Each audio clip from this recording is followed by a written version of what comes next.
जाते हैं तभी वो संत की उपाधि के लिए ऊपर होते हैं, क्योंकि उनके केवल ठाकुर जी हैं, उनका और इस जगत में कोई नहीं होता। उनके केवल सर्वे सर्वा नारायण भगवान होते हैं। भगवान शिव होते हैं, महारानी अम्बे जगदम्बा होती है, और इनका संसार में कोई नहीं होता। ये केवल अपने ही भक्तों के उद्धार के लिए उन्हें गुरु दीक्षा देते हैं कि कैसे ना कैसे इनके गले में हरि नाम रूपी पट्टा डाल करके इनको भगवान की ओर खींचा जाए।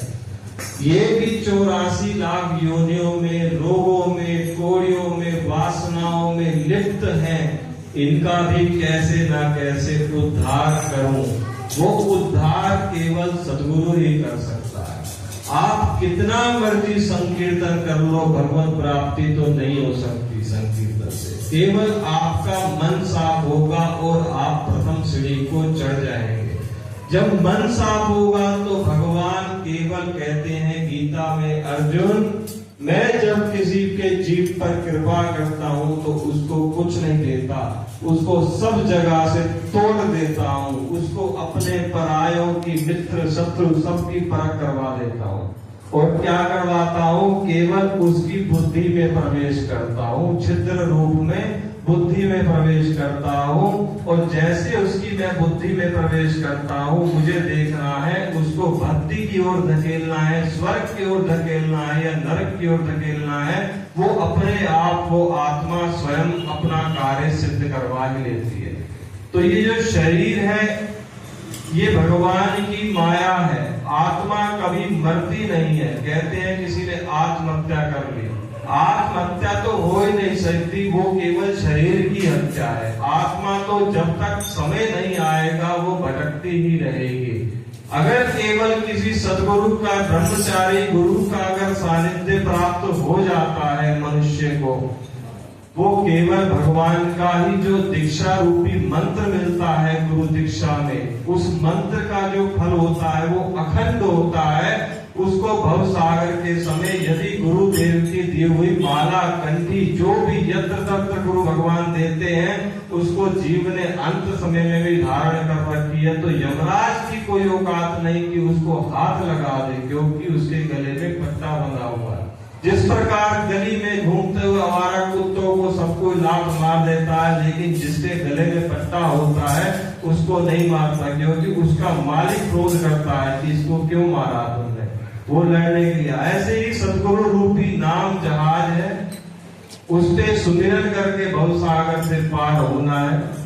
जब हमारे दादा की डेथ हुई थी तो महाराज जी आए थे, तो हमने कहा हमारे दादा आप बनोगे। कहते मैं दादा बना ले, कुछ भी बना लो मुझे, मैं साथ हूँ, बताओ क्या चाहिए, मैं साथ हूँ, कुछ भी बना लो।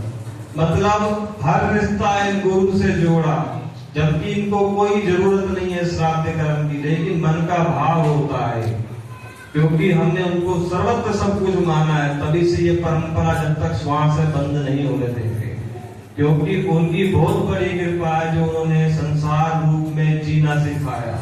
तो ऐसे गुरु जी का सानिध्य प्राप्त करते हुए देखो, उन्हीं का ही संस्कार ऐसा आया कि यहाँ पर भी भागवत हो।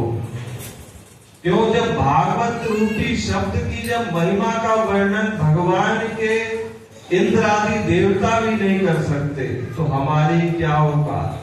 कहते हैं श्रवण सुजस सुनि आया हूँ, प्रभु भंजन भवभीर, त्राहि त्राहि आरती हरण, शरण सुखद रघुवीर। भगवान ने राक्षस कुल में आए हुए जन्म लिए विभीषण जी को राज्य गद्दी पर बिठा दिया, तो हम जैसे अधमों को ऊपर भी भगवान कृपा कर रहे हैं जो अपने शरण में लिए हुए हैं, तो इससे बड़ी कृपा कुछ भी नहीं हो सकती। भगवान कहता है जो मेरी शरण में आएगा उसको सर्वप्रथम रोग दूंगा, कष्ट दूंगा, कलेश दूंगा, विकार दूंगा। जब परमहंस जी महाराज थे, काली माता के परम भक्त थे और उनकी गोद में सिर रख करके सोते थे। काली घाट है, दक्षिणेश्वर काली घाट है, काली मंदिर कलकत्ता में। जब महाराज जी सिर, काली इतनी सामर्थ्य था कि देवी स्वयं दर्शन के लिए आती थी, तो उनको बहुत बड़ा रोग हो गया। तो कहते हैं, माँ ने एक दिन पूछा, बेटे तू मुझसे इस रोग को ठीक करने के लिए क्यों नहीं कहता? कहता बस इस संसारिक रोग के लिए मैं अपनी माँ को दुख दूंगा कि आप ठीक करो, मैं नहीं कहूंगा। तब जाकर के काली माता ने उसको अपने गले से लगा लिया। रामकृष्ण परमहंस थे, कभी भी देखना उनका पढ़ना तो बहुत बड़ा भाव का है। आज भी उनके नाम से कितना कितना देव सिद्धियां प्राप्त हो रही है लोगों को।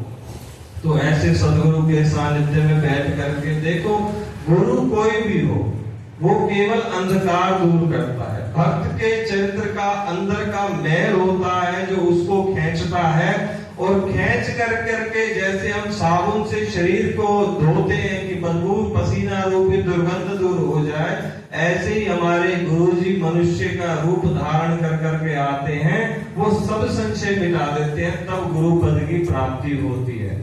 तो ऐसे सदगुरु की शरण में बैठ करके उनका गुणगान करने का जो जीवा को सौभाग्य मिला है, तो सभी गा करके एक बार जय घोष के साथ गुरु भगवान का नाम ले।